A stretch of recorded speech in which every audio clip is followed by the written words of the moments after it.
Thanks for joining us for Beyond the Stage. My name is Ruth Egerman. I'm the Director of Marketing here at Livermore Valley Arts, and I'm with our host and Chief Executive Officer, Chris Carter.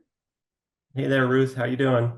I'm good. I'm good. Well, we just got finished talking to two members of King's Return, Vaughn and J.E., and I got to tell you, they put me in such a good mood.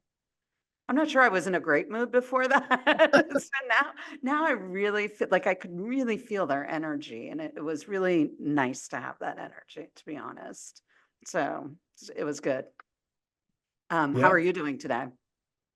I'm doing good, and I agree. I love how well, I listened to some of their music today, Yeah, I and was I've too. been listening to it, and it's all like uplifting.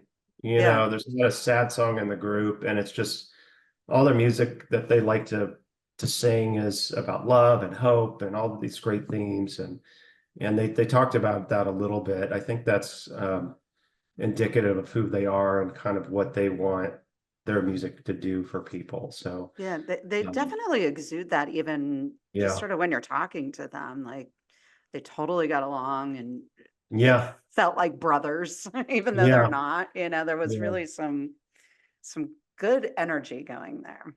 I'm yeah, looking very forward to authentic. it. Yeah. We are coming upon the big holiday season, not just here at the Bankhead, but in the world.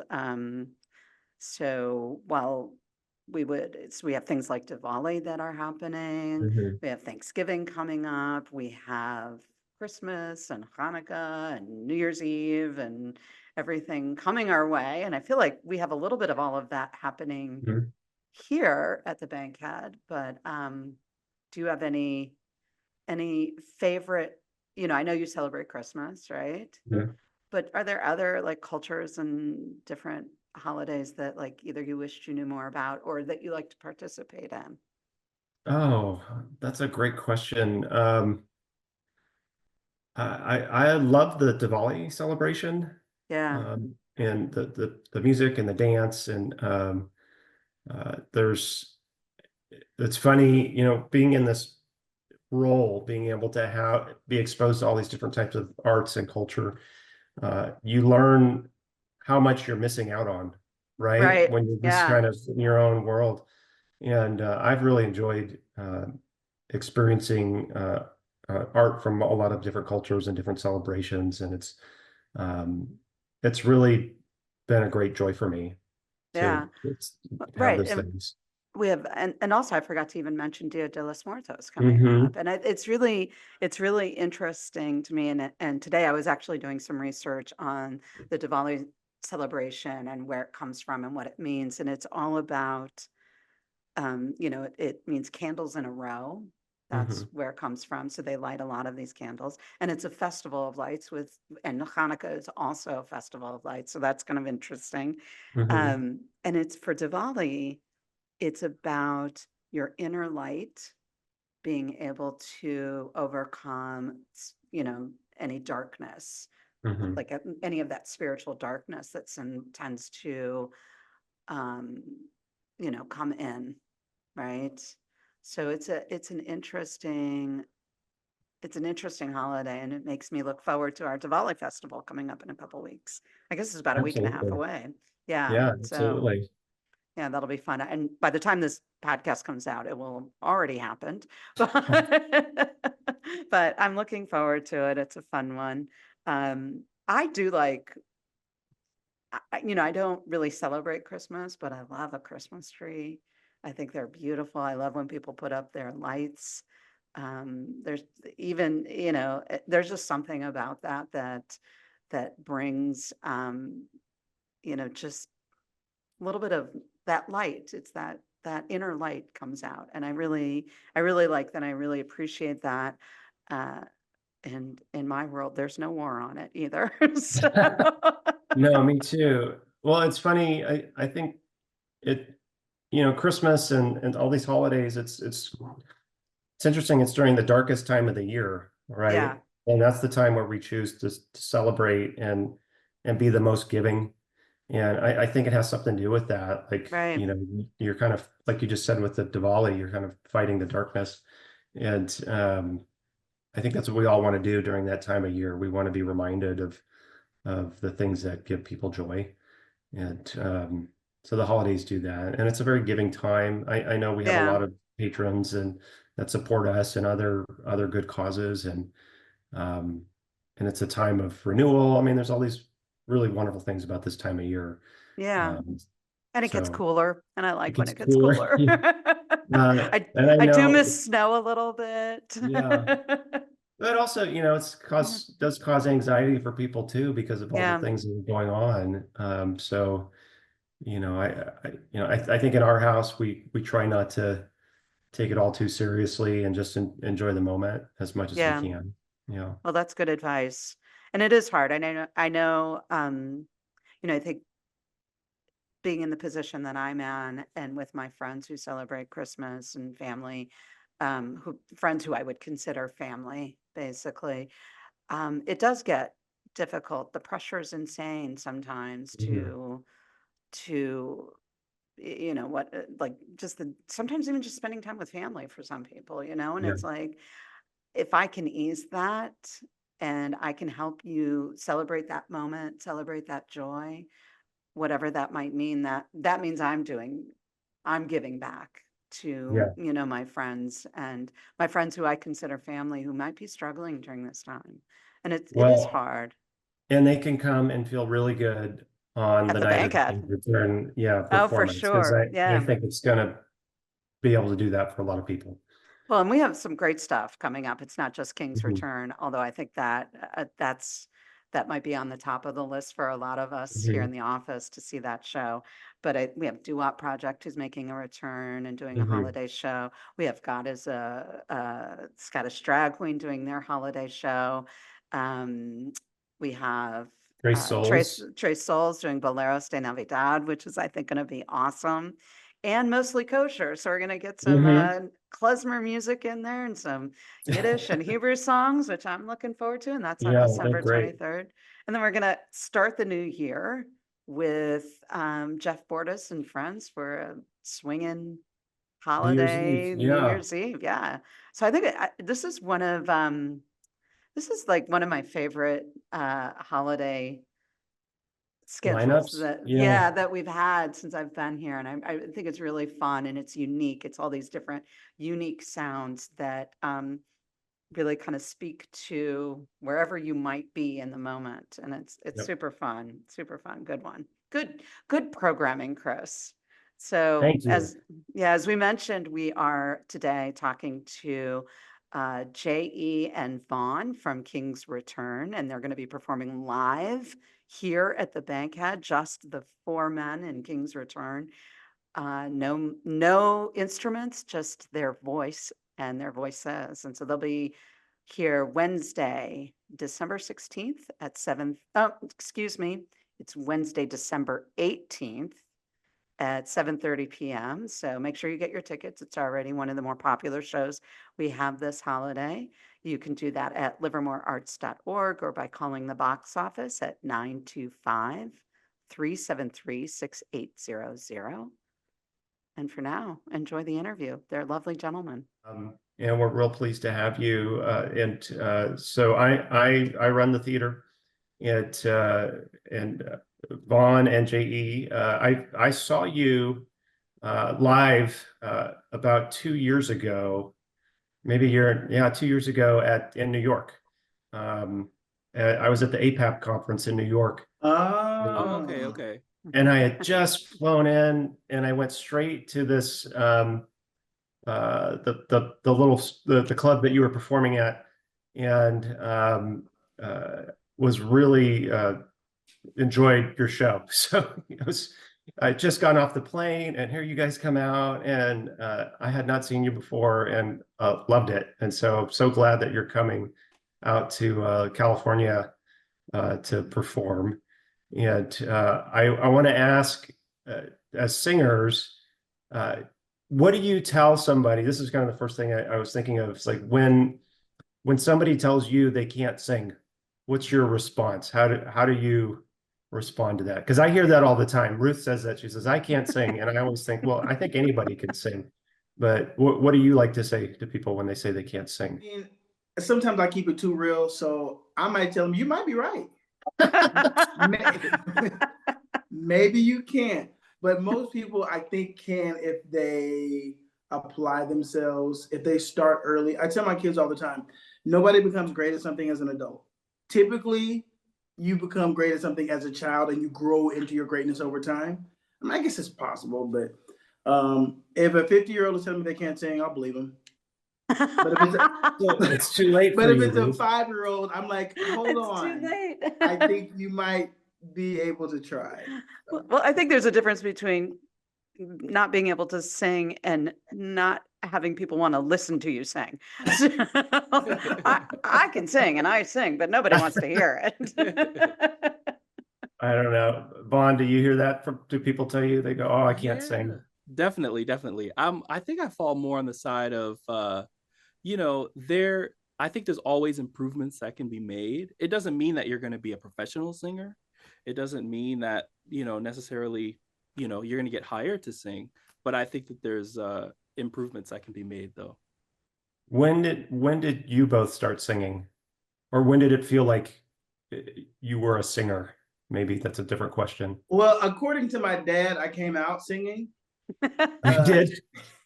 He loves to tell this story. I mean, Were you a tenor then?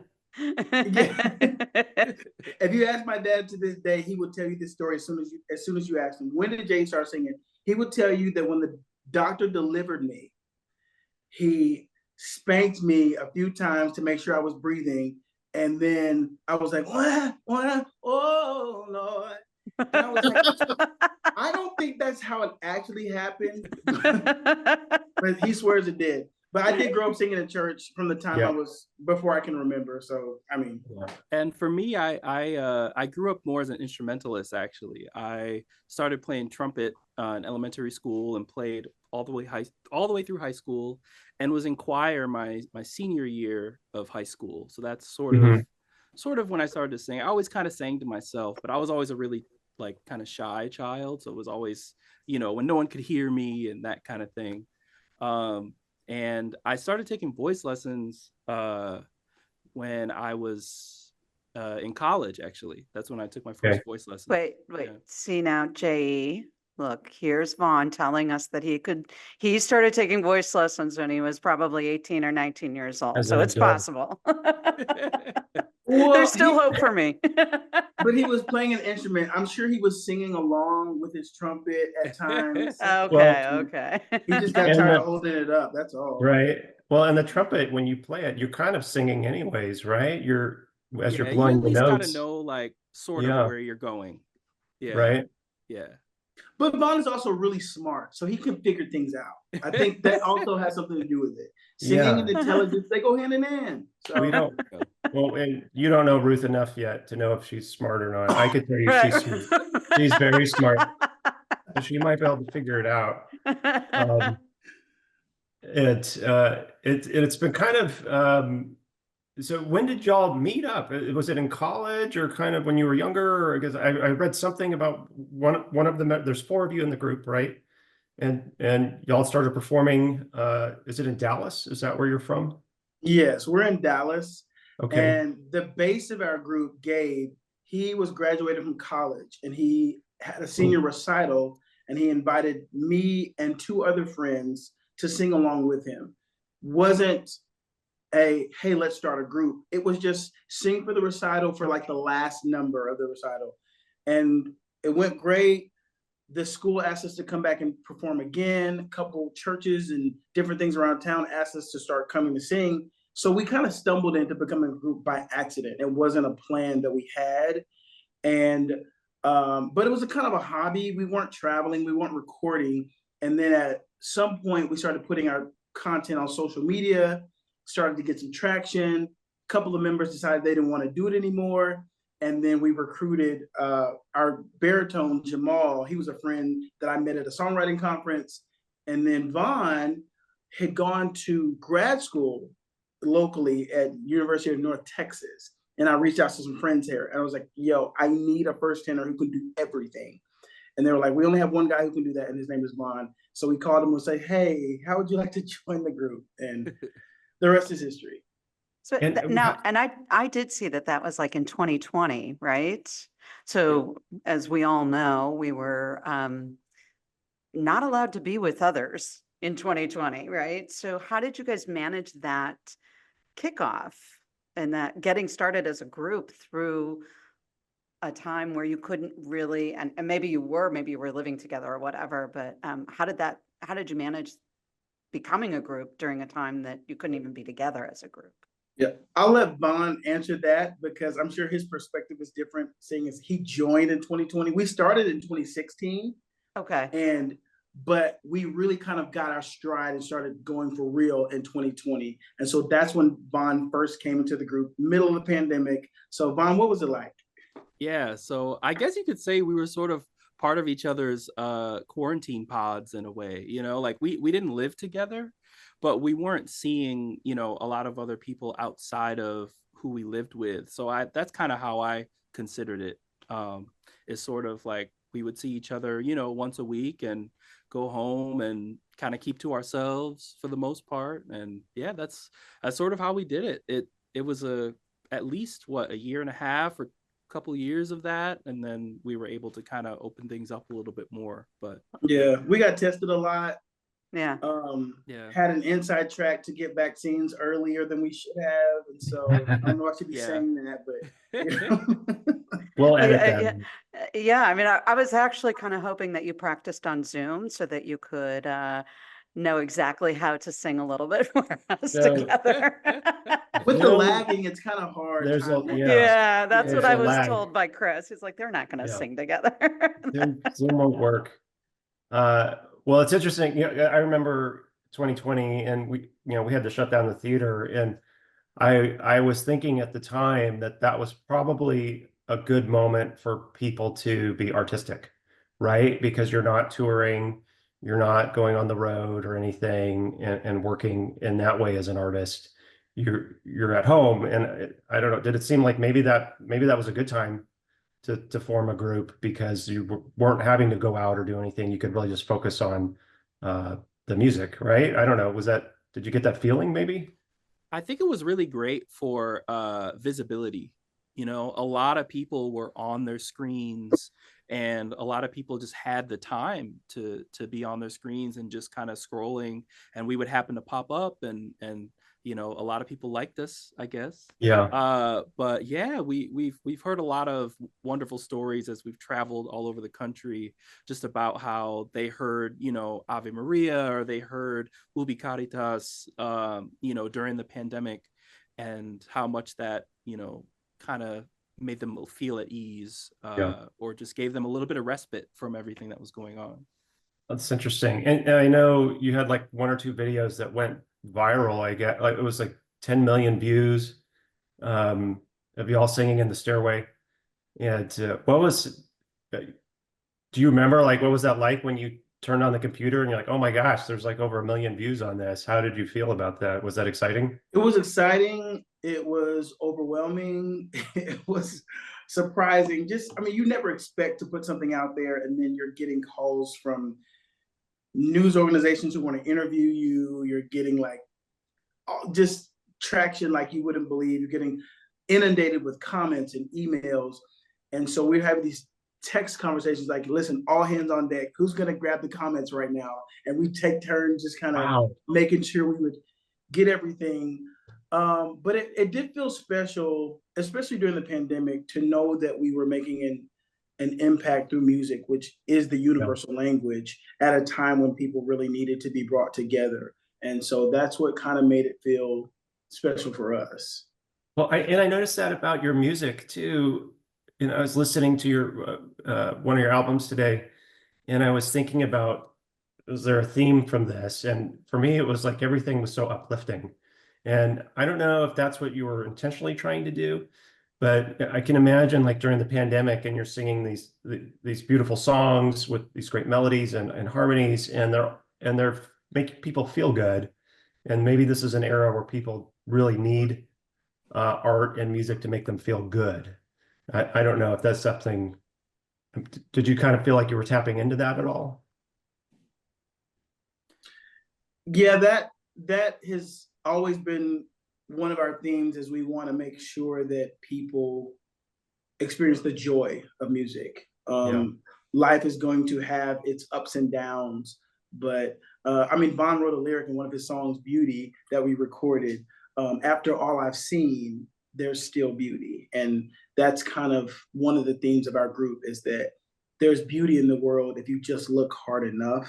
And that absolutely is a theme of ours and why we record. And, you know, it's.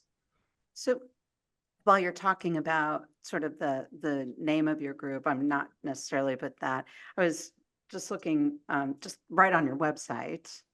It talks about why you guys are called King's Return, and it sort of surprised me because it wasn't what I expected, and it was just absolutely a beautiful sentiment. And can you tell our listeners, King's Return, where does it come from? What does it mean?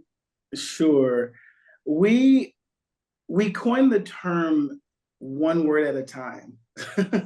So we had the concept of kings, not in an arrogant way, but we wanted to see ourselves in a way that we could self-proclaim our own right to reign and to have domain over our futures, and just to make sure that we lived the lives that we wanted to live with excellence.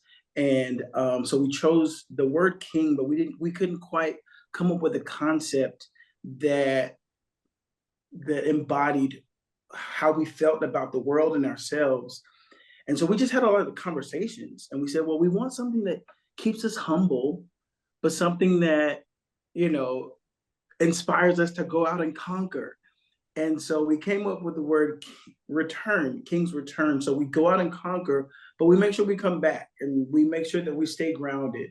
So a lot of times we go out and we'll sing in schools and do Q&As with kids and master classes and at universities with students. And we want to make sure that people understand that as you go out in life, it's easier to pull others up and help them along the way rather than step on them. And so we kind of try to embody that in our name, as well as the way that we make music.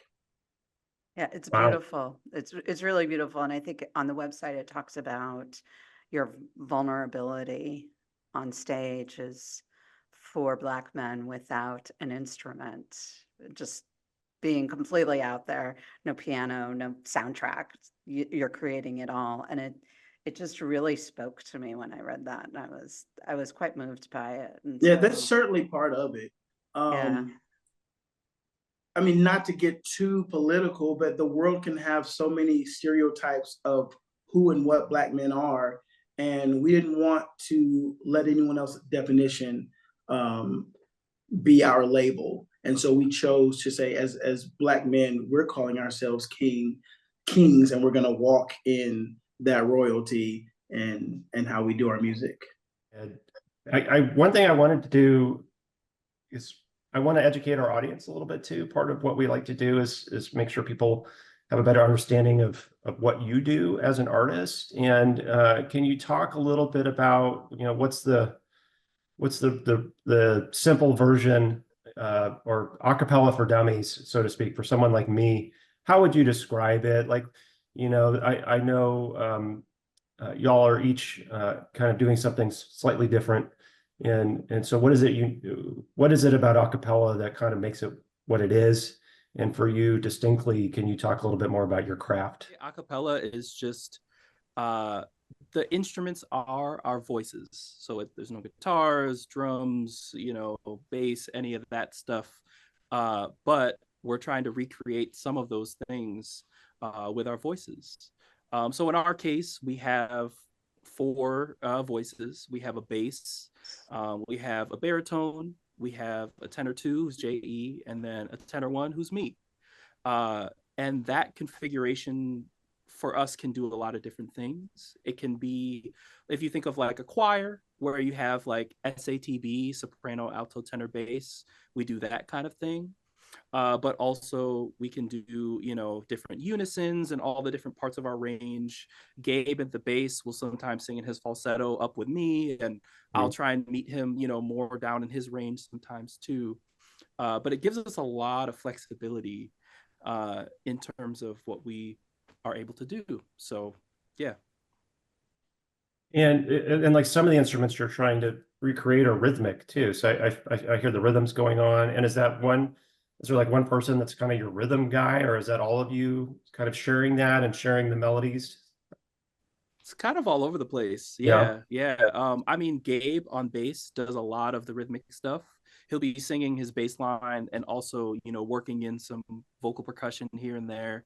If you listen to what is the one you say you do you do Vaughn, please. vocal percussion?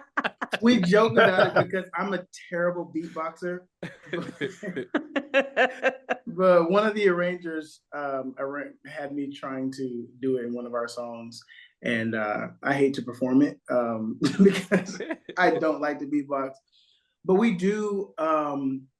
We'll go in between, like singing a lead line and then having a couple of doo-doo-doots, and then go back to our lead line because there's only 4 of us, and we're trying to recreate the sound of having music behind a lead singer. And so there's so much going on where you're having to play dual roles at once while you're singing lead or backgrounds, or I'll be singing background, but kind of for a second I'll join Vaughn with a harmony on his lead and come back in, and there's just lots of in and out. It's a dance. It really is. And Do you there's a ever lot get of like, freedom. Yeah. yeah, well, with the freedom, I mean, do you ever get caught up in the song and like all of a sudden, Vaughn, you hear something J.E.'s doing and you want to like join him in that, or do you really try and stay focused on what you're supposed to be doing? Well, our arrangements are pretty specifically arranged to have very specific parts. So, in rehearsal, if there's something cool that we hear, we might try and add it. But for the most part, I mean, it's something that's been like really thought out by the arranger. And we're kind of bringing that to life, but adding our, own little spin to it as well. So it sounds like the arranger is like the 5th member of your group. Totally. It's not somebody who sings with you. It's not any of you guys though, right? Well, it depends on the song. Yeah. You got it, J.E. Yeah, well, some of our songs, especially when we first started, we would arrange within the group. Gabe, our bass, was kind of our principal arranger for a while. We still do a lot of his arrangements. And over time, we got to be too busy, there was just so much going on, and we kind of started outsourcing some of our arrangements. And we kind of liked the style of certain arrangers, and we felt like they would fit us well. And so we kind of work with the same core of arrangers, and they know us well, we know them well. And so sometimes they'll send us an arrangement and we'll kind of like ask for some revisions, we'll send it back, and we make sure we get it right before we start performing or recording it. So the arrangers are indeed definitely a part of our sound. How do you pick the songs that you want to do? Not the ones that not originals, but the ones that you're arranging and covering. How do you decide? It's really just us discussing, with each other.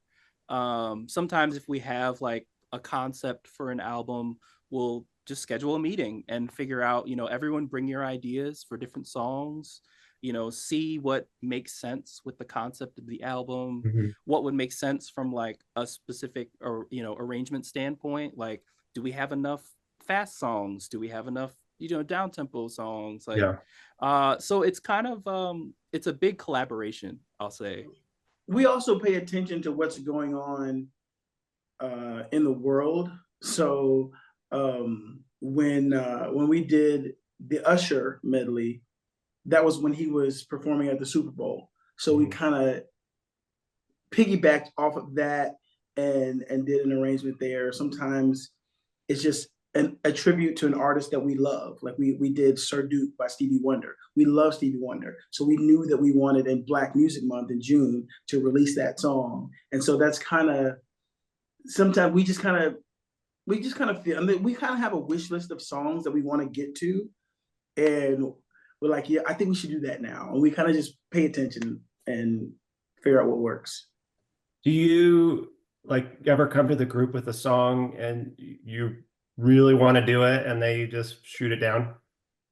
Does that happen? What are you trying to do? Cause problems? No, I don't know. I'm just saying. You know, people have asked us a lot how we get along. And I can honestly say we get along really well. We're kind of like family. And so everything is always a discussion. No one has so much ego that we're not willing to compromise. And so we respect each other's ideas. And I think we kind of have a very um, collaborative and compatible song choice, you know, Yeah. affinity. Our taste it really fits well together. So everything is really a discussion. So there's never like a hard veto. Sometimes it's like, oh, well, not now. We'll do it later. But I see. yeah. And do you get a lot of fans making suggestions for you all the time? I imagine you must hear it constantly. All the time. Definitely. What's the most popular one that fans want to hear? Huh. Mm, Oh, I've gosh, stumped you. we've done a lot Yeah. of them. We used to get Amazing Grace a lot. We Yeah. recorded that. Yeah. What else do we get? A lot of people want us to do a tribute to Take Six because Yeah. they're one of our acapella inspirations, our heroes. And so I won't disclose, but we do have ideas about giving a tribute to them. But that's been suggested many times. Mhm. Gosh, what other songs? Yeah. I'm trying to think. We've covered quite a few of them. Like people Mhm. always, you know, there's a lot of comparisons to Boys to Men. So Mhm. we actually have already done a medley, but people had been asking for that for a really long time. Yeah. Our Man. next video is a song. I won't say it now because it's not out yet, but it's a song that people had suggested that we do. So it's a what is it, Sam Cooke? I'll say that. All Oh, right. I was just gonna suggest Sam Cooke. Man, you guys beat me to the punch. Oh, that's cool. Some Earth, Wind, and well, Fire. You got any Earth, Wind, and Fire in there? We here do, comes the We've done suggestions. some Yeah. Yeah. Nice. after the love, and right. I'll find it. it was Shining on the Star? album. Shining Oh, Star? okay. Shining Star. Shining Star was on the Yeah, album. your solo. Shining Which is Star. a great song. Drum solo. Great song. Yeah. Oh, please, Vaughn. I can tell you guys get along because I can see the loving teasing that's going on. It's the inside jokes that we're trying not to say in front of. Yeah. Do you ever, like, when you're getting together, do you try and do each other's parts or anything like that? Or if there was like, if you're Vaughn or Jay, if you're a tenor, like, have you ever really wanted to be a bass or vice versa? Or do you guys, I don't know. I'm just thinking what I would want to do if I was in an a cappella group. I'd want to try everything. Not so much. No. I think that it takes so much focus just to learn our own parts. We kind of stick to them. Now, our bass, Gabe, has an amazing ability to know all of our parts to almost every song. Wow. And it amazes me how he can do it. But the rest of us kind of just stick to our own. Yeah. Is there like a specific range that's kind of rare or that you really want to make sure that you have with your group that maybe you don't hear a lot of other places? Well, I think it's important to be able to have that spread of you know, octaves to be I able see. to yeah, so that we can, like we were saying, do those classic choral pieces with the soprano part, actual soprano part, and the actual bass part. Because as soon as we, you know, get the voices to be more in the same ranges all the time, it's just like limits what we can do. So I think it's nice to have different voices. But, you know, that being said, our group is like kind of three tenors and a bass. Like we all can sort of sing pretty high. But yeah, it's just nice to be able to cover, you know, that span of notes. And is there, I'm going to go back to Justin here because I know he's going to want to hear some good advice for singers. Are there some kind of essential elements to being a good singer that you really have to focus on? Is it breath? Is it control? Like what are you kind of thinking about when you're working on your parts?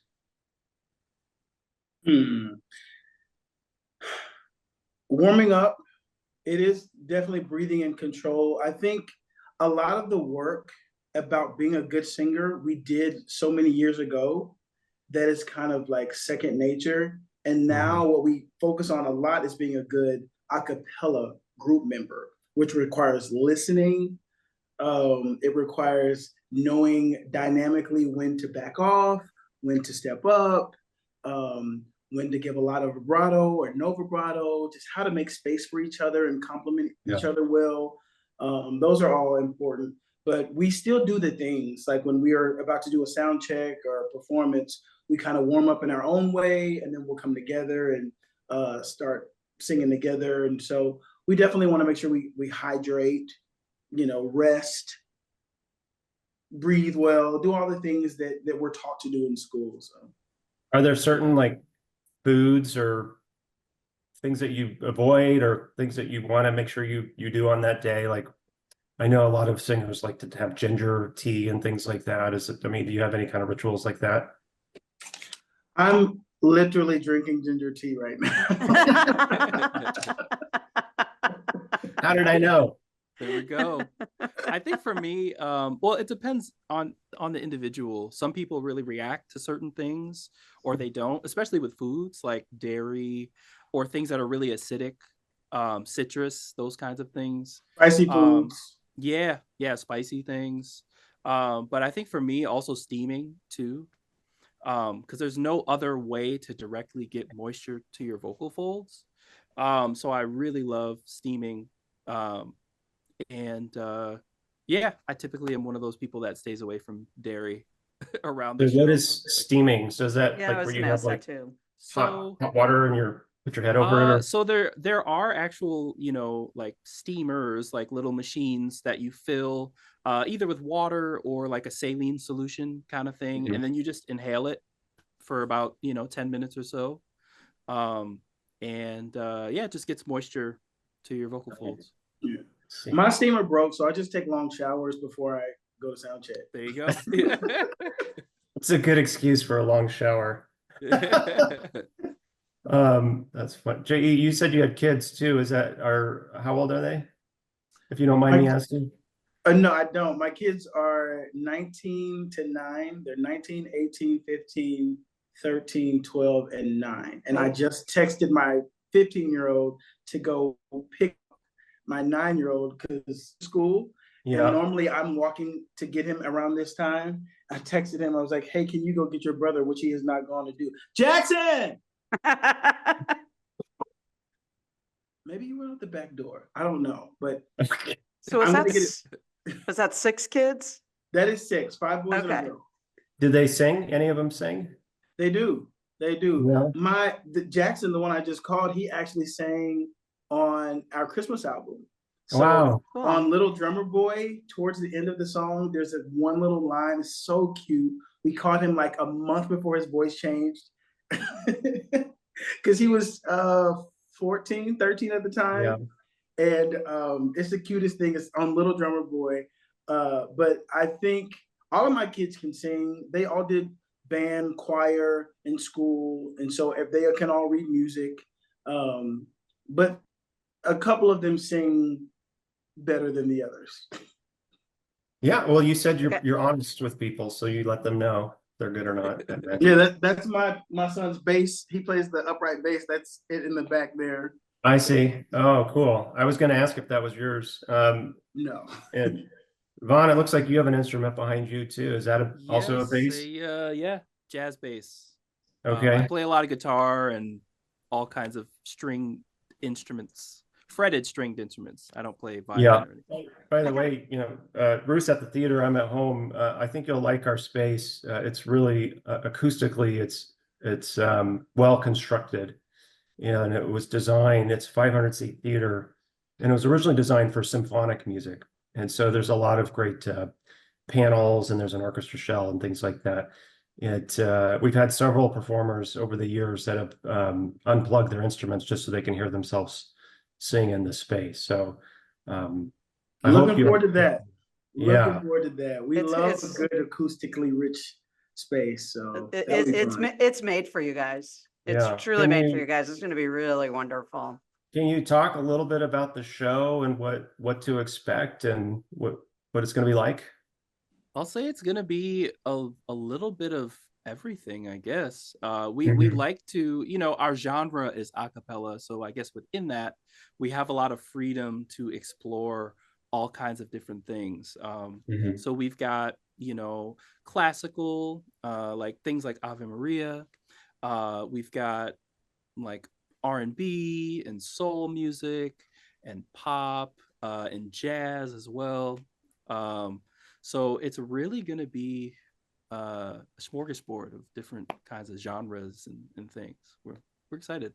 Yeah, and I'll give you a little preview. So we start out just singing, introducing our sound and our music, and as the concert goes on, we'll start to unveil our personalities and our jokes and our, we just have fun with each other in that regard. So um, it's it's a way for us to get to know the audience and them to get to know us, and we kind of take them on the musical journey of the sounds that taught us music. So that's why we sing. We don't just want to say, hey, how many different genres can we do? But it's more of a thing like, well, I learned from gospel, I learned from R&B, I learned from classical, and instead of choosing one track, we sing it all. So That's great. And when do you go on the road? Pretty soon? Or are you between shows right now, or this is a tour coming up, right? yeah, we're in Florida next weekend, Okay. right before Election Day, and then we're in rehearsals Yeah. for the tour for a few weeks, and then we're still recording content Mhm. and just working on different things there, and so we've got some video shoots and stuff Got like it. that. And then when December hits, we're on the road. We're gone for the whole month, really. Oh, well, let me ask, when you're on the road and you're all in the van or whatever it is, who controls the radio? Who's in charge? We all have our own individual. All right, so what are you listening to then? Yeah, what do you like to listen to? um, well, if the show didn't go well, I'm practicing my music, just rehearsing. I mean, that's what I do a lot in between shows, is like, whatever song I need to improve on. And if not that, then I just listen to something that makes me feel alive, So it could be Yeah. some of anything, some instrumental, classical, jazz, gospel, R&B, anything. Yeah, and I think for me, it depends on the day. Sometimes I like to listen to music. Sometimes I really like podcasts. Mhm. If I just need a little bit of break. So yeah, it really depends for me. All right, then I'm a podcast junkie. What podcasts are you listening to? Oh, okay. You should check out If Books Could Kill. If books could kill? Yes. Okay. Yeah, Okay. I think you'll really enjoy that one. All right. All right. I'll check it out. Thank you. Is that like a true crime podcast? No, so it's actually it's about like, airport books or just books that kind of gained a lot of prominence in the world. Mm-hmm. And just kind of exploring some of the things. Sometimes it's, sort of debunking some of the things that they said in those books. Sometimes it's just like examining, the social commentary around them. It's just really interesting if you're, like some of the really classic books like Outliers, Mm-hmm. or like some of those kinds of things that Oh, kind of I everyone see. at least knows the name of it. Mm. Do you like to read a lot, Vaughn? I do. I'm You kind of do? more into video essays right now, but I do also like to Okay. read. Yeah. All right. Um, well, I'm not going to keep you too much longer. Ruth, do you have any other questions? No, I am just now even more excited to see you guys on our stage. I really am. I really am. And I told Vaughn earlier that even though it's holiday music and maybe music I don't relate to so much, you guys are playing in Ann Arbor, which is where my parents and two of my sisters live, just before you come out here. And my sister was like, "Oh, well, maybe I can take mom and dad to that." And I'm like, "Well, it's gonna be a holiday show, so and we're Jewish, so it's got a bit of a, it's not necessarily all of our favorite music or music that we're even familiar with, but it also sounds like you guys bring in just a beautiful sound. And it's the beautiful sound in our beautiful space that I cannot wait to experience. So thank you for sharing Absolutely. a piece of yourself with us, as well as sharing your performance with us in December. So we're really looking forward to that. We do like to do one thing with all of our guests. I hope you're okay with it at the end. It's a little bit of a game, and it's a way to get to know you a little bit better. And it's very easy. We call it either or. So if you're okay with it, I'm going to ask you give you a series of options, and you have to pick one or the other, which one you prefer. So as an example, a simple one would be sunrise or sunset. Sunset. Sunset, J.E. I think I Vaughn, go sunrise. early riser. Okay. Coke or Pepsi? Here's another easy one. Coke. Can I say neither? I don't really drink soda. Is that You could say neither. okay. Option C. All right. Dogs or cats? Dogs. I go cats. Wow, you guys are so opposite. Wait, So Vaughn, far. Yeah. Vaughn, do you have a cat? I have 2 cats. 2 cats. And J.E., do you have dogs? I did have a dog. Okay. I just stopped being a dog owner last year. So yeah. Oh, okay. Vaughn, what are your cats' names? Mushroom and May. Mushroom and May? Yes. Is Mushroom a Siamese? No, actually. Oh, okay. I was This is gray. Siamese are kind of the color of Looks like a mushroom. Yeah. All right. Are y'all fans of The Office? Yes, I am. Yeah. My dog's name was Mose. Oh, seriously, that's awesome. Hey, we Great name for a dog and great character in the show. It was recently, he just passed away, but J.D. Souther, who was a songwriter for the Eagles, we interviewed him, and he had a dog named Layla. And I couldn't help it. I asked him, I said, when you call her, do you go, Layla? And he said, I did that for about a week, and then you got old. Got tired of it. Yeah, that's a cool name for a rock star's dog. Okay, this is a very controversial one. Pineapple on pizza or no pineapple on pizza? Never. I would say no also. But you don't know what you're missing. No. I do. I've tried it. It's delicious. I love pineapple and I love pizza, but not together. Not together. That's okay. I don't put pepperoni on pizza or sausage or any meats on pizza. So. Well, I don't even eat meats besides fish, so I don't. Oh, okay. Oh, good. You're gonna live a long life then. That's good. I know you're both from Texas, so I was gonna ask a Texas question. Dallas Cowboys or Houston, Texas? Oh, yeah, I'm originally from New York, but I do live from in New Texas. York. Yeah. But you live in Texas now. Oh, now it might change my question. My question was gonna be Cowboys or Texans? Cowboys. Dallas Cowboys. Okay. He'd I'll probably probably say go Cowboys. Cowboys, Or Why Jets. Jets or Giants? Sure. I mean, I think because of where I'm from, I'm sort of near Buffalo. I gotta go with the Bills. The Bills. Okay. Yeah. They're a good team. But Cowboys for sure. Okay, J.E. Actually, I grew up in Austin, Texas, by the way. I didn't tell you guys earlier. Oh, okay. And I grew up as a Cowboys fan. Oh, I was about to ask you, which one is it for you? Well, between the two, it was Cowboys. But we moved to California when I was 15, and we started going to 49ers games. And so now I'm They play kind of the a Niner Sunday. guy. They don't Cowboys and Niners this Sunday. Should be fun. All right. We got to keep going. I'm sorry I'm holding you up here. Breakfast for dinner or dinner for breakfast? Breakfast for dinner. Yeah, same. Like pancakes at dinner time? Yeah.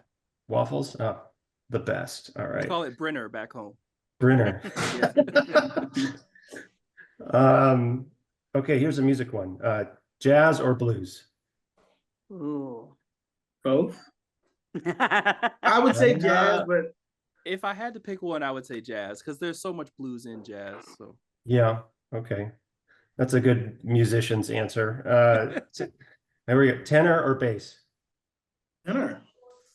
Right. I guess I'll go tenor too. Yeah, you're Tenor. talking to two tenors here. You know, Rhythm or lead? I say rhythm. Rhythm.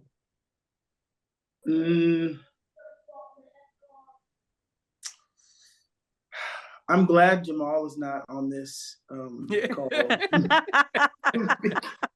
Yes. Because he always likes to tease me as being like the diva lead. So The I'll say Beyonce, lead. if you will. Lead. Yeah. The Beyonce of the group.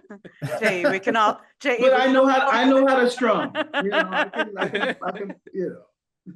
You could do both. Yes. Major key or minor key? Ooh. I'm probably going minor. Minor. I'm gonna say major, but I love a good minor. So Yeah. we're musicians. How can you ask that question? Well, It's you know, usually most one of the musicians, easiest. That's usually one Yeah. of the easiest questions they answer. Oh, okay. Okay. most of them say minor. Yeah. Okay. I think, I think J.E., you might only be like the second person we've talked to that said major. Really? Yeah. Yeah. Well, I They Makes like you the special. sad songs. I enjoy being different. So No, musicians are all brooding. That's why they like the minor key. Last one, Livermore, California, where you're going to be on December 18th, or anywhere else in the world that night. Livermore for sure. All right. You passed. Yeah, that's it. You got the A. Well, thanks, guys. We're really looking forward to it. I had a great time seeing you live back in New York, and I've been telling everybody about how great you are, and we're very excited. So thank you so much for giving us your time, and I can't wait to see you in December. Yeah. Thanks. Really Yeah. a pleasure. Thank you for Really making looking time for forward us. to it. Yeah, Yeah. you Thank guys y'all are for great. this. This has been fun. Yeah. Great. Fun for Thank us you. too. Thank you. Yeah, we can't wait to meet everybody else in Livermore. So Yes. It won't be All hard. right. They'll all be here on that night. Yeah, they'll all be- they better be. Yeah. All right. You guys are Thank off you the so hook. much. Have a great Yeah, thank day. you. Great You weekend. too. Y'all. Have a good Bye. We'll see you in December. Take All care. right. We'll see you then. Bye. Thank you for joining us for Beyond the Stage. We got to speak with J.E. and Vaughn from King's Return, who will be performing live at the Bankhead on Wednesday, December 18th at 7:30 p.m. You can get your tickets now at livermorearts.org or by calling the box office at 925-373-6800. And before we let you go, we'd love to hear your thoughts on this episode or your favorite part. Leave us a comment, ask a question, or give us a review on our social media, Spotify, YouTube, or wherever you listen to your podcasts. And you know what? We may even read it live on our next podcast. You'll find us on all the socials at Livermore Valley Arts. And remember to subscribe or follow us wherever you get your podcasts. I'm Ruth Eggerman. And I'm Chris Carter. Thank you for joining us. Bye. Bye.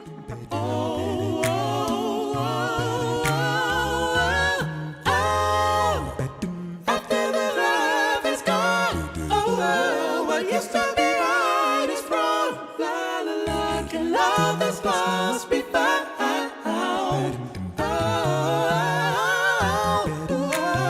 After the love is gone, what used to be right is wrong. Can love this must be found.